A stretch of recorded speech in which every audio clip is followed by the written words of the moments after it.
حضرت امیر معاویہ رضی اللہ تعالی عنہ آپ کاتب وحی ہیں، امیر المومنین ہیں، صحابی رسول ہیں، رسول اللہ صلی اللہ علیہ وسلم کی زوجہ، امت کی ماں ام حبیبہ رضی اللہ تعالی عنہا، ان کے آپ بھائی ہیں، ابو سفیان رضی اللہ تعالی عنہ کے بیٹے ہیں۔ آپ 60 ہجری میں جب کچھ بیمار رہنے لگے، آپ حج کے موقع پر لوگوں سے آپ نے اپنے بیٹے یزید بن معاویہ اس کے لیے لوگوں سے بیعت کا کہا۔ اس وقت عبد الرحمن بن ابو بکر، حضرت ابو بکر کے صاحبزادے، حسین ابن علی دو، تیسرے عبداللہ ابن زبیر، یہ 3 شخص اولین سر فہرست تھے۔ یہ اگر اور ان میں سے حضرت حسین ابن علی سب سے فہرست، اگر یہ یزید پلید اس کے حوالے سے بیعت کر لیں تو پھر تمام اہل حجاز ان کی بیعت کر لیں گے۔ لیکن ان تینوں احباب نے کہا کہ جب سیدنا ابو بکر حضرت عمر نے ایسا نہیں کیا، یہ معاملہ لوگوں کے لیے چھوڑ دیا اپنے پاس، لوگ منتخب کریں، تو پھر آپ کیسے کر سکتے ہیں؟ اور انہوں نے انکار کیا۔ پھر آپ نے دوسرے لوگوں سے بیعت لی۔ 60 ہجری رجب کے مہینے میں حضرت امیر معاویہ رضی اللہ تعالی عنہ کا انتقال ہو گیا۔ اس کے اوپر بھی مفتی احمد یار خان نعیمی رحمۃ اللہ علیہ نے لکھا کہ پہلی بات یہ ہے، قرآن و حدیث نے منع نہیں کیا کہ اپنے بیٹے کو خلیفہ بنایا جائے۔ دوسری بات انہوں نے یہ لکھی کہ حضرت عمر حضرت ابو بکر نے اگر یہ کام نہیں کیا، اپنے بیٹے کو خلیفہ نہیں بنایا، تو اس کا یہ مطلب نہیں کہ وہ کام ناجائز ہو گیا ہے۔ بہت سارے کام سیدنا ابو بکر حضرت عمر نے نہیں کیے، لیکن ہم وہ کرتے ہیں۔ تیسری بات مفتی احمد یار خان نعیمی رحمۃ اللہ علیہ نے یہ لکھی کہ اس وقت یزید پلید کا فسق، فجور اور اس کی جو بدکاریاں تھیں وہ بھی ظاہر نہیں ہوئی تھی۔ اس وجہ سے حضرت امیر معاویہ رضی اللہ تعالی عنہ نے ان سے یہ بیعت لینے کے لیے کہا۔ حضرت امیر معاویہ رضی اللہ تعالی عنہ کو جب وصال ہوا تو یزید پلید یہ تخت نشین ہو گیا۔ تخت نشین ہوتے ہی اس نے اپنی خباثت باطن کو ظاہر کرنا شروع کر دیا۔ اس نے آتے ہی کہا کہ حسین ابن علی اور یہی عبد الرحمن بن ابو بکر، عبداللہ ابن زبیر، ان لوگوں سے میری بیعت لو۔ چنانچہ اس نے مروان بن حکم اس کو خط لکھا، جو ولید سے پہلے مدینہ المنورہ کا گورنر تھا، کہ یہ مدینہ المنورہ کے گورنر کو کہے کہ حضرت حسین بن علی رضی اللہ تعالیٰ عنہ سے میرے حق میں بیعت لے۔ زبردستی بیعت لے رہا تھا اور اس کا فسق و فجور بھی ظاہر ہونا شروع ہو گیا۔ یہ وہ بدبخت شخص ہے جو صحابی رسول کے گھر کے اندر پیدا ہوا اور قیامت تک کے لیے نواسہ رسول کی شہادت اور قتل کا داغ جو ہے وہ اس کے ماتھے پہ رہے گا۔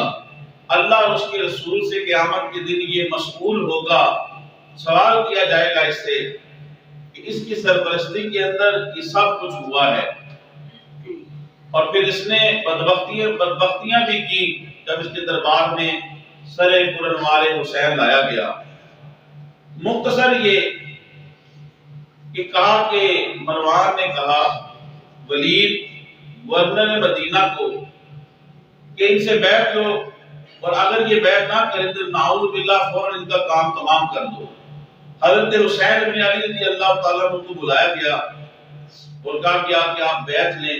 آپ نے کہا کہ میرے جیسا آدمی ایسے رات کے اندھیرے میں کیسے بیعت کر دے، صبح ہونے دیں پھر معاملہ دیکھیں گے، اور یوں پھر آپ چلے گئے۔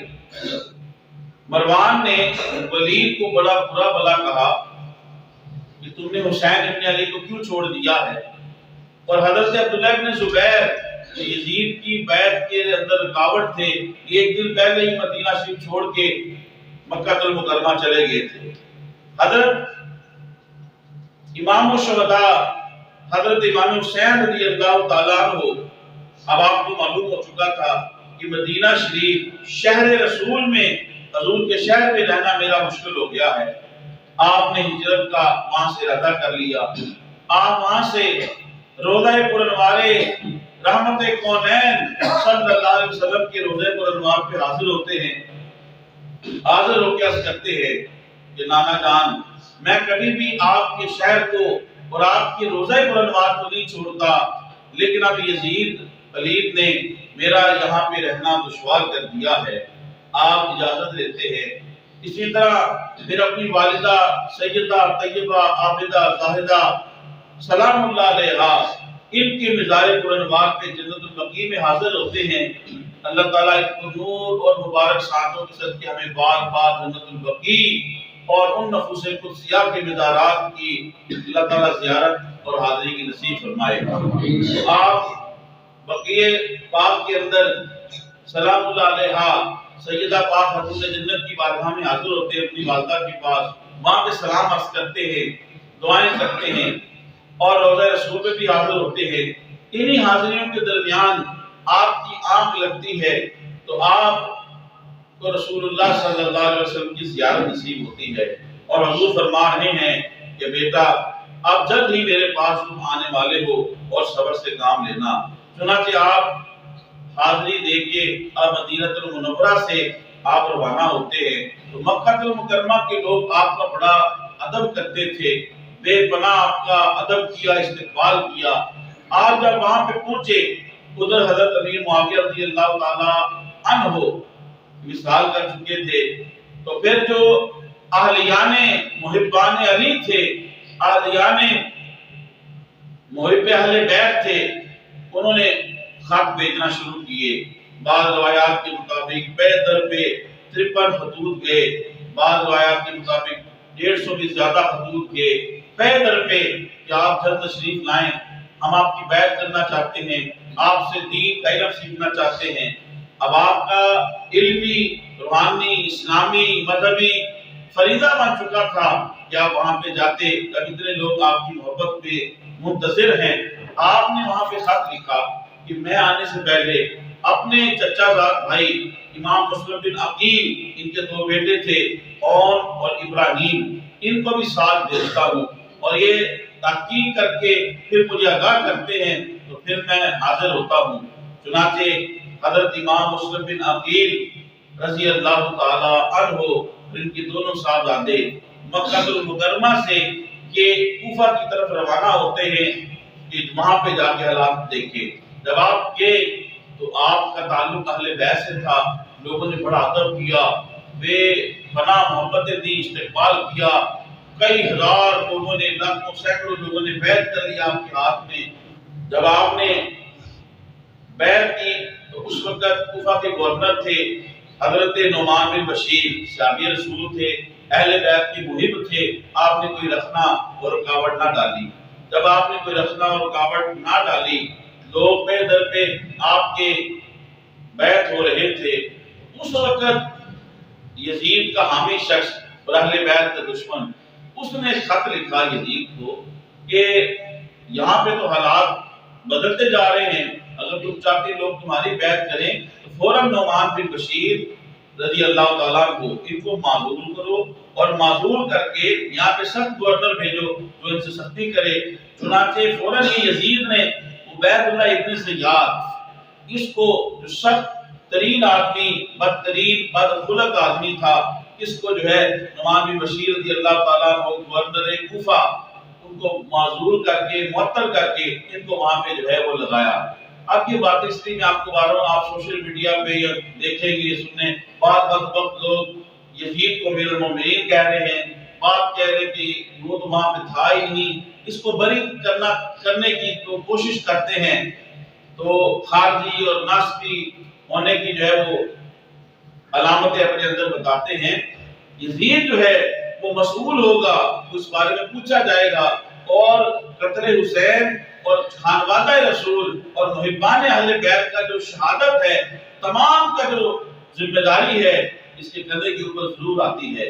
اس کے بادشاہی اور اس کی تمام جو ہے سربراہی کی اندر جو ہے یہ سارے کام ہوئے ہیں۔ چنانچہ یزید نے ابو عبید اللہ ابن زیاد اس کو کوفہ کا گورنر مقرر کیا۔ یہ بھی بدبخت، اس کو پتا تھا، لوگ اس کی خباثت کو جانتے تھے، اس نے کیا کیا، حجازی لباس جو عرب کے لوگ پہنتے تھے وہ پہنا، 5-7 آدمی اپنے ساتھ پروٹوکول کے لیے، تاکہ لوگوں کو دھوکہ دے، کوفہ کے لوگوں کو، کہ میں امام حسین ہوں۔ چنانچہ یہ حجازی عرب کا لباس پہن کے داخل ہوا، لوگوں نے سمجھا رات کے اندھیرے میں واقعی امام حسین ہے، اس کا استقبال ہوا۔ لیکن جاتے ہی اس نے یزید کا آرڈر جو ہے، یہ نعمان بن بشیر صحابی رسول کو کہا کہ آپ کو معزول کر دیا گیا ہے، اور اس نے کوفہ کی گورنری جو ہے اس نے سنبھال لی۔ اس نے آتے ہی اعلان کر دیا کہ اب جس نے امام مسلم بن عقیل ان کی بیعت کو نہ چھوڑا تو اس کے بچوں کو یتیم کر دیا جائے گا، اس کی بیویوں کو بیوہ کر دیا جائے گا، اور ظلم و ستم کرنا شروع کر دیے۔ لوگوں نے جو پہ در پہ ہزاروں سینکڑوں افراد نے بیعت کی تھی، اسی طرح انہوں نے بے وفائی کرنا شروع کر دی۔ حضرت امام مسلم بن عقیل اور خانوادہ رسول سے اور خانوادہ اہل بیت سے رضوان اللہ علیہ مجمعین، چنانچہ حضرت امام مسلم بن عقیل جو ہے اب اس کی تلاش میں اس نے لوگوں کو بھیجنا شروع کر دیا۔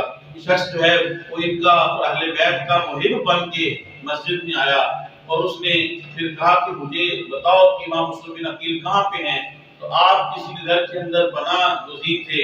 چنانچہ وہ آپ کا محب بن کے، محبت کرنے والا بن کے وہ آپ کے پاس آیا، اور کیوں اس نے پھر عبید اللہ ابن زیاد کو خبر دی کہ وہ وہاں پہ موجود ہیں۔ پھر وہاں پہ اس نے اپنے سپاہیوں کو بھیج کے حضرت امام مسلم بن عقیل رضی اللہ تعالیٰ عنہ کو اپنے گورنر ہاؤس کے اندر بلایا، اور پھر وہاں اس نے بے دردی کے ساتھ جو ہے وہ شہید کیا۔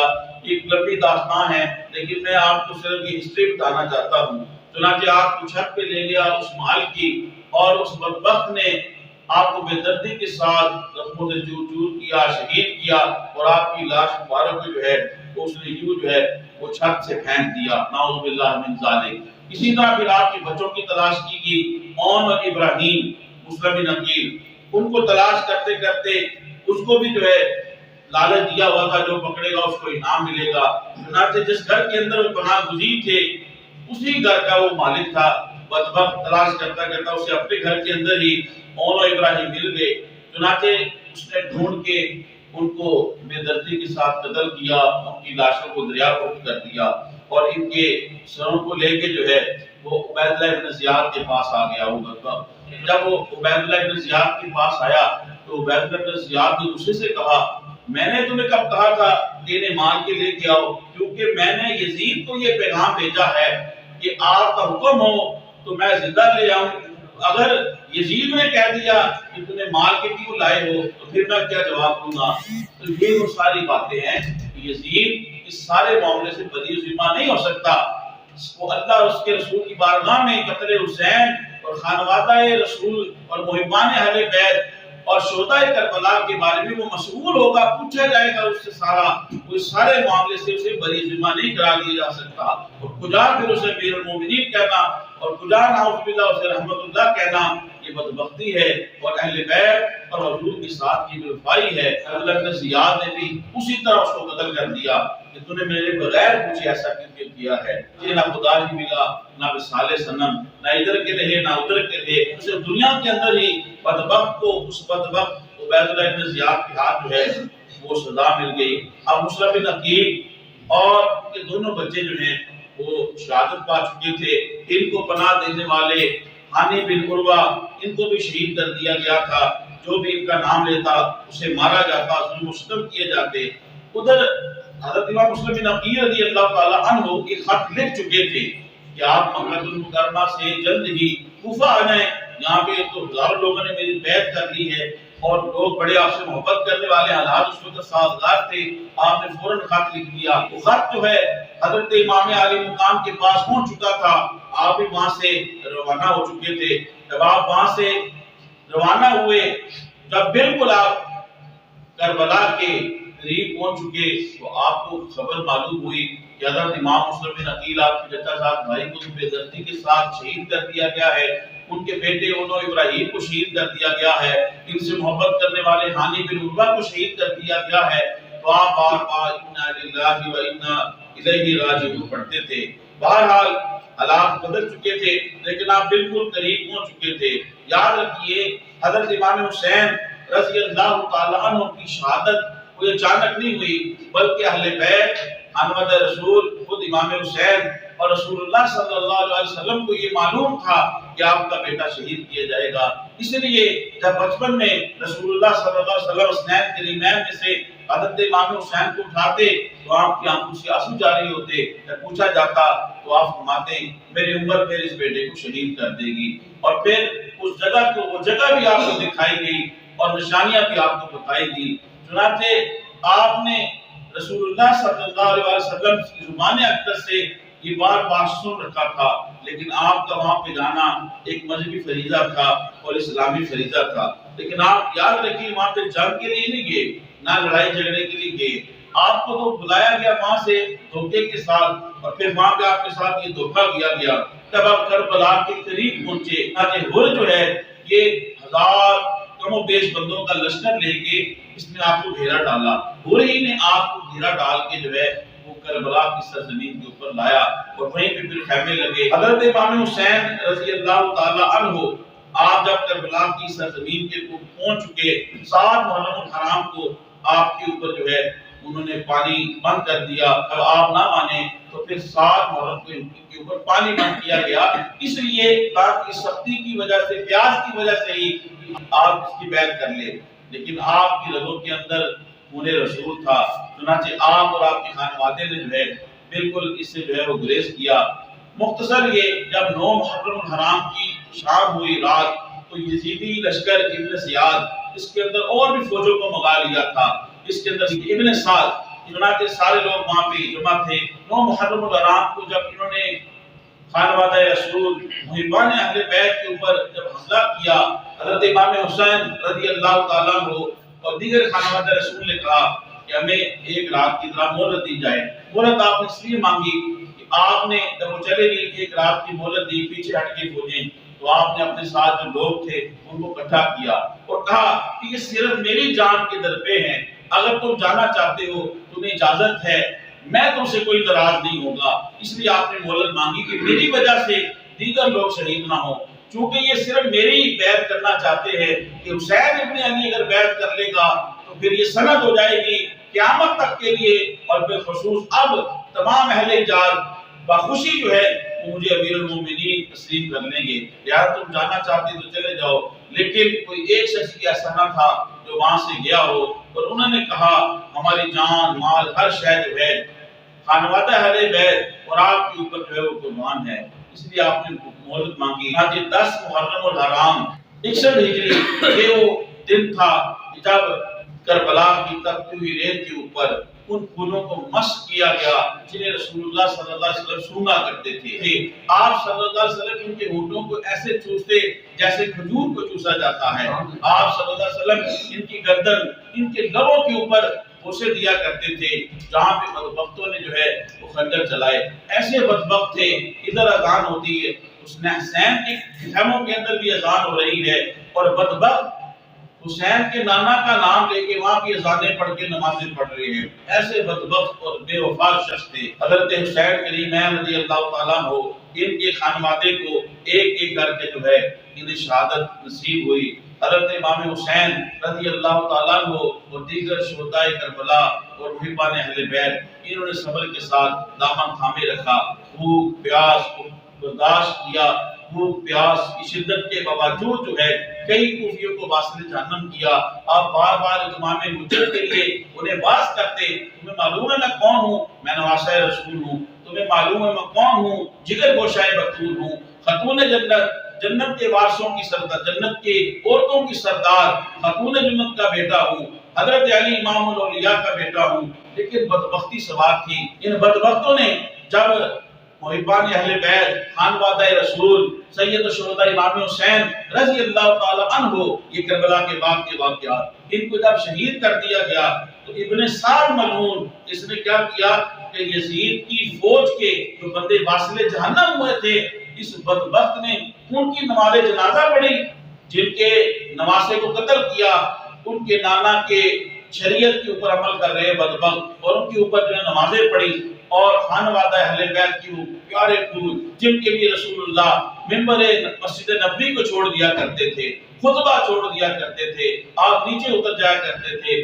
جن کے لیے آپ محبت اور پیار اور شفقت کے بازو بچھا دیا کرتے تھے, ان کے لاشیں, ان کے جسم اقدس بے گور و کفن جو ہے وہ کربلا کی سرزمین کے اندر زخموں سے چور چور, ہڈیاں ٹوٹی وہاں پہ پڑے ہوئے ہیں. ان بدبختوں نے اپنے جو جہنم کے اندر واصل ہوئے ان کے اوپر نماز جنازہ پڑھی. یہ ہے کربلا کے بعد کے واقعات. پھر ابن زیاد کے دربار کے اندر جو حافلے کو بھیجا گیا اور سر حسین کو بالخصوص بھیجا گیا, تو لب حسین کے اوپر ابن زیاد جو تھا بدبخت, یہ چھری مارتا ہے. وہاں پہ ایک بوڑھے صحابی حضرت زہر بن ارقم وہاں موجود تھے. انہوں نے کہا اے ابن مرجانہ, چھڑی کو ہٹا لے, تمہیں معلوم نہیں ہے کہ جس جگہ پہ تم چھڑی لگا رہے ہو رسول اللہ صلی اللہ علیہ وسلم اس لبوں کو اور اس جگہ کو چوما کرتے تھے, تم اس جگہ کو چھڑی لگا رہے ہو. ابن زیاد بدبخت نے کوفہ کی مسجد میں لوگوں کو اکٹھا کیا, اور اکٹھا کر کے پھر اس نے اپنی شان بیان کی, یزید کی شان بیان کی, اور اہل بیت کی, اور حضرت امام حسین رضی اللہ تعالیٰ عنہ کو نعوذ باللہ من ذالک باغی کہا, اور ان کے ساتھ بدتمیزیاں کی. اس وقت جو ہے محب اہل بیت حضرت عبداللہ بن ابن عفیف ازدی, دونوں آپس نبینا تھے, یہ وہاں پہ موجود تھے. جب اس نے کہا ابن زیاد اپنے خطبے میں نعوذ باللہ نقل کفر کفر نباشر کذاب ابن کذاب, یعنی حسین کے متعلق کہا جھوٹا ابن جھوٹا, تو اس وقت یہ عبداللہ بن عفیف ازدی نبینا تھے, یہ اٹھے اور ان سے رہا نہ گیا. انہوں نے کہا کہ کذاب ابن کذاب تو ہے. اس وجہ سے حضرت عبداللہ بن عفیف ازدی جو نبینا تھے ان کو اسی وقت سرعام جو ہے وہ قتل کر دیا گیا. پھر امام زین العابدین, ان کو زنجیروں میں جگڑ کے خانوادہ رسول کی قسمت کو قیدی بنا کر دمشق کے بازاروں میں پھرایا گیا.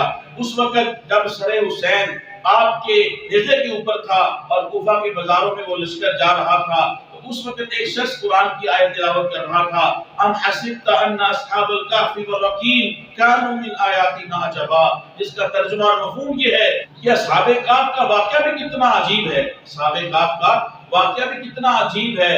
تو اس وقت سر حسین سے کرامتاً یہ آواز آتی ہے کہ حسین ابن علی کا واقعہ اس سے بھی عجیب تر ہے کہ لوگوں نے ان کے نانا کا کلمہ پڑھا, اور اسی لوگوں نے امت محمدیہ کے ان بدبختوں نے جو ہے حضرت حسین رضی اللہ تعالیٰ عنہ کو شہید کر دیا گیا. واجب الاحترام راستے میں گرجا گھر آیا, عیسائی پادری نے اپنی کتابوں کے اندر پڑھ رکھا تھا, وہ منتظر تھا اس قافلے کا. اس نے سر حسین کو کئی ہزار درہم و دینار کی لالچ دے کے کوفیوں سے خریدا اور بڑے ادب کے ساتھ رکھا, ایک اونچے پتھر کے اوپر صاف کیا, ساری رات اس کے سامنے بیٹھا رہا. تو سر حسین کی کرامات کو دیکھ کے, ان تجلیات کو دیکھ کے وہ عیسائی راہب جو ہے وہ بھی مسلمان ہو گیا, اور صبح اس نے وعدے کے مطابق سر حسین کو واپس کر دیا. روایات کے اندر آتا ہے کہ یزیدی لشکر نے جو ہزاروں درہم و دینار سر حسین کو ایک رات کے لیے عیسائی پادری کو دیے تھے, وہ درہم و دینار بھی جو ہے اس کے کام نہ آئے اور ٹھیکریوں میں بدل چکے تھے. اب سر حسین یزید کے دربار میں پہنچ چکا تھا. اب یہ یزیدی بدبخت جو ہے اس نے کیا کیا کہ سر حسین کو یہ چھڑی لگا رہا تھا. وہ بدبخت لوگ جو یزید کو امیر المومنین کہتے ہیں, اس کو رحمت اللہ علیہ کہتے ہیں, یا اس کو بری ذمہ قرار دینے کی پوری کوششیں کرتے ہیں, ان بدبختوں کو چاہیے کہ اگر اتنا ہی معتقد ہوتا تو جب اس کے دربار میں سر حسین آیا تو نواسہ رسول کے ان لبوں پہ, اس گردن پہ جس سے رسول اللہ چوما کرتے تھے, وہ بدتمیزی کرتا, چھڑی لگاتا, گستاخی کرتا, بے ادبی کرتا. اس وقت جب اس نے سر حسین لبوں پہ جب چھڑی لگائی تو وہاں پہ اس کا دربار تھا تو کیسر روم کا ایک سفیر موجود تھا, وہ کھڑا ہو گیا. اس نے کہا عیسیٰ علیہ السلام کے گدھے کا, جس سواری پہ عیسیٰ علیہ السلام سوار ہوتے تھے, اس کا ایک کھر ہمارے پاس ہے. ہم آج تک اس سواری کے کھر کا بھی ادب کرتے ہیں, اس کا تعلق عیسیٰ علیہ السلام سے ہے. اسی طرح ایک یہودی موجود تھا, اس نے کہا کہ داؤد علیہ السلام اور میرے درمیان 70 پشتیں کم و بیش گزر چکی ہیں, لیکن آج بھی داؤد علیہ السلام کی قوم, ہماری قوم میرا ادب کرتی ہے کیونکہ میرا تعلق داؤد علیہ السلام سے ہے. تم نواسۂ رسول جو ابھی ایک ہی پشت ہے اور نواسۂ رسول جن کے بارے میں حدیث ہیں, تم اتنی بدتمیزیاں کر رہے ہو. تو بہرحال یہ یزید کے دربار کے حوال ہیں. حضرت امام حسین اور دیگر شہدائے کربلا, ان کی لاشوں کو بے یار و مددگار وہاں پہ چھوڑ دیا گیا. اور جب یزیدی لشکر وہاں سے دفع ہو گیا تو پھر وہاں کے چند ایک مخلص لوگ انہوں نے اکٹھے ہو کے ان کے اوپر نماز جنازہ ادا کی اور وہیں پہ دفن کیا گیا. جب قافلہ دمشق کے بازاروں سے ہوتا ہوا یزید کے دربار کے قریب پہنچا تو یزید نے کہا کہ صبح اس کا فیصلہ کریں گے. چنانچہ یہ قافلہ اور خانوادہ رسول اہل بیت کی وہ شہزادیاں قیدیوں کی صورت کے اندر دمشق کے بازاروں کے اندر کھڑی ہیں. وہ نظارہ بھی جو ہے آسمان نے کیسے دیکھا ہوگا. تو بہرحال اس وقت ایک بڑھیا جو تھی, انہوں نے دیکھا اس کے پاس جو تھا, چادریں تھی, لباس تھا, کھانا تھا, وہ لے آئی اور ان کو پیش کی. جب وہ پیش کی تو سیدہ زینب رضی اللہ تعالی عنہا, حضرت امام حسین کی ہمشیرہ, حقیقی ہمشیرہ, انہوں نے کہا کہ آپ یہ ہمارے ساتھ یہ کیوں اس طرح مدد کر رہی ہیں اور ہمارے ساتھ ہمدردی کر رہی ہیں. اس بڑھیا نے کہا کہ میں حضرت سیدہ فاطمہ الزہرا سلام اللہ علیہا, ان کے ہاں میں کنیز تھی, انہی کی وجہ سے اسلام کی دولت مجھے نصیب ہوئی. انہوں نے مجھے نصیحت کی تھی کہ جب بھی کوئی قیدی ملے ان کے ساتھ اچھا سلوک کریں. تو سیدہ زینب رضی اللہ تعالیٰ عنہا, انہوں نے کہا آپ حکم کریں, ہمارے ساتھ آپ نے یہ ہمدردی کی ہے, ہمیں کوئی دعا کے لیے کہیں. تو اس بڑھیا نے کہا اب عمر کا ایسا حصہ ہے, کوئی چاہت ہی نہیں رہی, ہاں ایک خواہش یہ ہے کہ تم یہ دعا کرو کہ سیدہ فاطمہ الزہرا رضی اللہ تعالیٰ عنہا, ان کی جب میں خدمت میں رہا کرتی تھی تو ان کے 2 بیٹے تھے اور ان کی ایک بیٹی تھی, ایک زینب رضی اللہ تعالیٰ عنہا اور ان کے شہزادے تھے, دعا کرو ان سے میری ملاقات ہو جائے. تو سیدہ زینب سلام اللہ علیہا نے کہا کہ تمہاری یہ دعا قبول ہو چکی ہے, اس کی بیٹی زینب تمہارے سامنے ہے اور سر حسین نیزے کے اوپر ہے. یہ کربلا کے بعد کے واقعات ہیں. بعد ازاں یزید بدبخت کو جب پتہ چلنا شروع ہوا کہ اب یہ بدبختی قیامت تک کے لیے میرے گلے کا کوپ بن چکی ہے, تو اس نے ظاہری طور پہ ہمدردی کا جو ہے وہ کچھ جو ہے وہ علامات شروع کی, لیکن وہ بھی کام نہ آئی. بہرحال پھر اس نے نعمان بن بشیر صحابی رسول رضی اللہ تعالیٰ کو, ان سے کہا کہ ان کو مدینہ المنورہ چھوڑ آئے, یعنی خانوادہ اہل بیت کے جو لوگ بچ چکے تھے, ان کو نعمان بن بشیر کو کہا کہ آپ ان کو مدینہ المنورہ جو ہے وہاں پہ ان کو چھوڑ آئیں. تو پھر وہاں پہ ان کو چھوڑ آئے. تو کربلا کے بعد کی یہ سیدھا ایک واقعات تھے وہ میں نے آپ کے سامنے عرض کیے ہیں. جو سانحہ اور واقعہ کربلا ہے, یزید اس سے بری شبہ نہیں ہے. آخر میں یہ ہے کہ ہمیں اگر واقعی حضرت حسنین کریمین سے اہل بیت سے محبت ہے تو ان کی فکر کے اوپر عمل کرنا چاہیے, ان کے مقصد کے اوپر عمل کرنا چاہیے. فکر حسین اور مقصد حسین اور پیغام حسین یہ ہے کہ ہم اللہ اس کے رسول کی اطاعت کریں. فکر حسین اور مقصد حسین یہ ہے ہم قرآن و حدیث کے اوپر عمل کریں, سنت کے متبع ہوں. اگر نماز پڑھے نہیں, قرآن کی تلاوت کرے نہیں, جھوٹ فراڈ عروج پہ ہو, دھوکہ دہی عروج پہ ہو, تو پھر حسنین کریمین اہل بیت اور شہدائے کربلا سے محبت کا یہ صحیح ثبوت نہیں ہے. اللہ تعالیٰ شہدائے کربلا کے درجات کو بلند فرمائے.